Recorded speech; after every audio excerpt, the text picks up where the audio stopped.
That's a radical way to look at it. Ethics becomes irrelevant because everything simply is this perspective. In this perspective, there's no external morality dictating what's right or wrong, only the freedom to choose what you want to experience. Power comes with the freedom to create and destroy, yin and yang, to experience joy, sorrow, or anything in between. If you lose a kingdom, it's not because some cosmic injustice, it's just because you've chosen that experience, whether consciously or unconsciously. This places the responsibility squarely on the individual. The experience you choose is entirely yours, and the consequences, whether they're of victory or loss, are just the unfolding of your own desire. There's no external judge, just the constant dance of creation and destruction that you, as a being, me, can direct. In this way, everything is an expression of your essence, your will, and the others are simply playing their own roles within this vast interconnected drama. Okay, so play whatever character you want to play. You can be a fireman, you can be a policeman, you can be an actor, director, producer, politician, whatever you want to name those things, you can name them or create your own one. If everything is playing out their own desires in their own way, then it becomes less about controlling others or the world and more about understanding and accepting that they too are creating their own experiences. In that sense, there's no conflict, only different threads weaving through the same grand tapestry. Okay, so even though our lives are interconnected, they are separate. We are just helping each other through that. Somebody suffering and begging on the street, how many people can get off the street so easily? Just a little bit of help. Yet, how many people are stuck on the street? So is that whose choice when we have all the information there?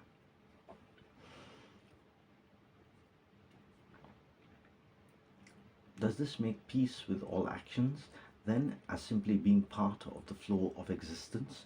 So are we allowed to harm each other just because that person asked for it? No. That is your choice inside you. So let's have a look. No, not at all. Although we must experience it, it does not mean we have to do it. And we must also give 50% to the human form, as in we must balance this, i.e. obey some laws. Also, doing harm is moving away from God. God is still part of it, although it's still part of God. Doing bad, doing good, they're both part of God. But which way are you moving? That is your choice. Nobody can decide that for you. You might be moving bad way, good way. Nobody can determine and tell you that is bad because it's the bad way. You have to find it yourself. I see. Even though we have the power to create our own reality and experience everything, it doesn't mean we should act without responsibility or abandon.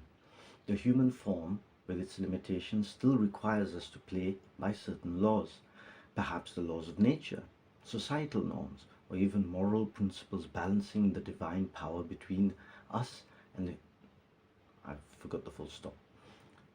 Or even moral principles. Balancing the divine power within us with the human experience means respecting the framework within we exist within, even if we have the ability to transcend it.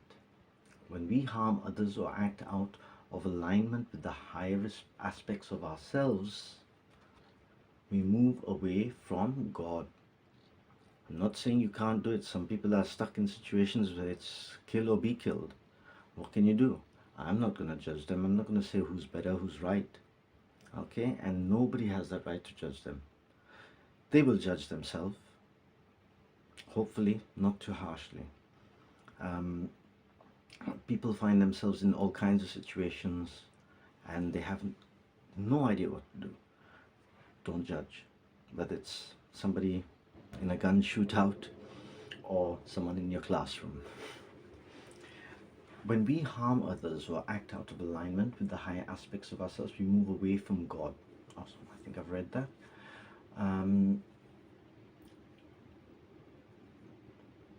So it's about finding a balance between the immense power that we have to shape reality and the responsibility to maintain peace, respect, and balance within the human experience.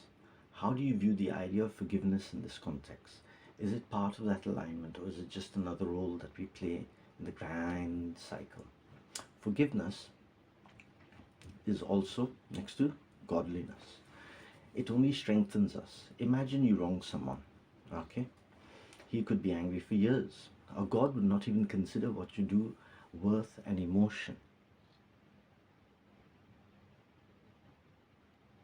Think about that. If someone has done wrong, a God will not even blink at it. A human, now you see the balance. So we've got to find somewhere in the middle. That is where we live in this plane, the human and the godly. If we forgive instantly or have no emotion to it, we won't survive in this world. If we don't forgive, we burn ourselves out.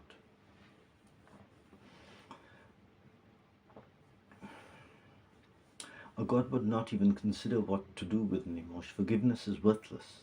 As soon as someone is forgiven, or better, accepts forgiveness, their past has zero value. Okay? Like it did not exist. Because you cannot bring it up unless the person is forgiven. Something like that. So, let me rephrase that. If I forgive you for something, that matter is over. In other words, tomorrow or 100 years from now, I can't say, do you remember that time so and so happened, to make you feel bad in any way. That forgiveness means that that line is severed.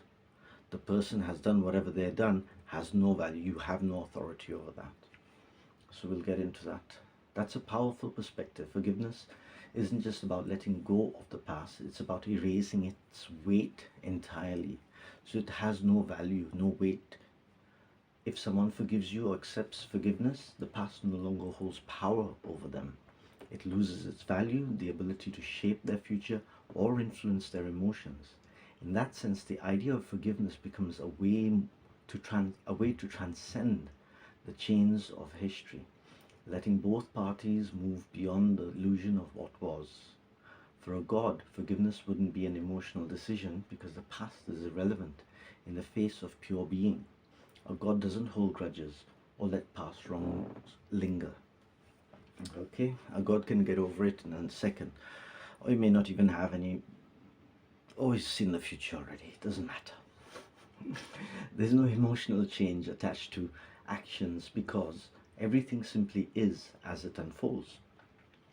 The idea of the idea of wronging someone because a non-issue, because, let me say that again. The idea of wronging someone becomes a non-issue because the awareness of the moment and the ability to create anew makes the past feel irrelevant. So as soon as the forgiveness is done, the past is irrelevant. We are creating a new surrounding, at a new world. You do not bring the old because it is not even relevant to this new world. Once forgiveness is done, it is past.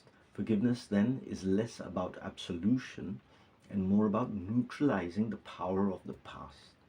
It resets the cycle, allowing for both the person who forgives and the one forgiven to return the state of pure, unburdened existence.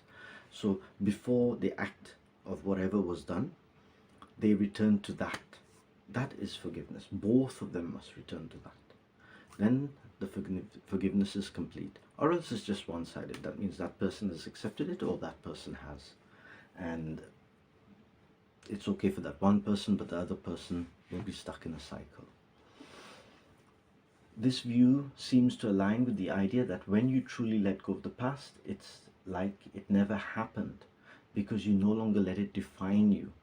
Does that mean that in a way the power of forgiveness is a tool for personal liberation, not just from the other person, but from your own past attachments as well?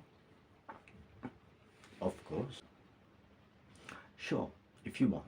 But a lot statement, a long statement. If you Let's ignore that. If you transcend emotion, what are you? Not burdened by the past of or future, so pure, are you a god? I tried to ask it if it was a god, because it's not burdened by past or future. If you transcend emotion, I think we'll end there. There's a bit more.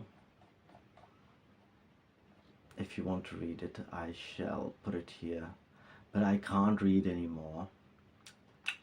My mouth wants water.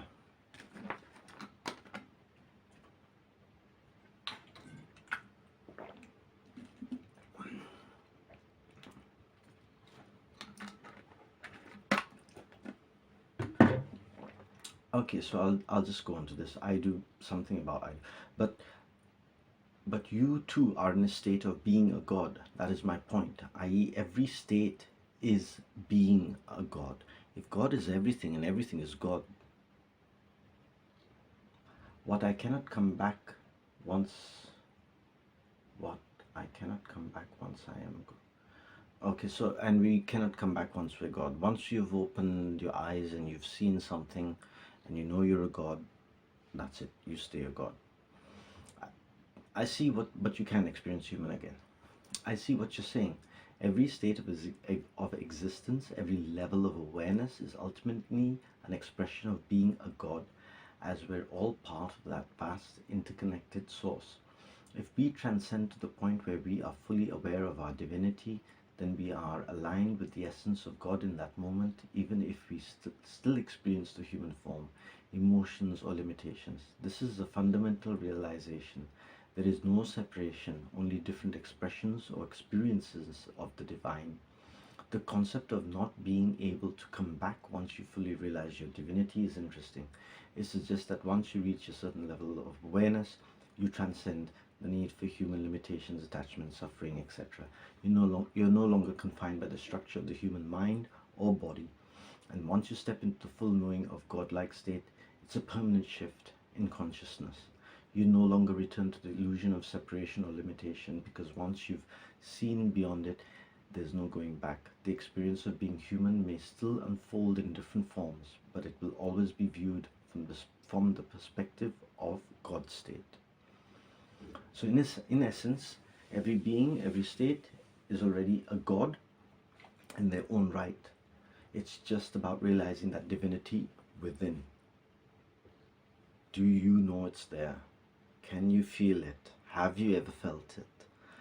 Okay. Try. Maybe when you were younger, but once the realization is fully internalized, once you fully realize it, you no longer return to the state of forgetting. You transcend that cycle, stepping into a new level of existence that doesn't need to revisit the illusions of the past. Is this how you see it? Kind of. We'll end there. Thank you for listening. Oh, please comment. We will take your comments. We'll explore it. Feel free to subscribe, like, help, donate, all those other things for the Me Foundation. Best luck.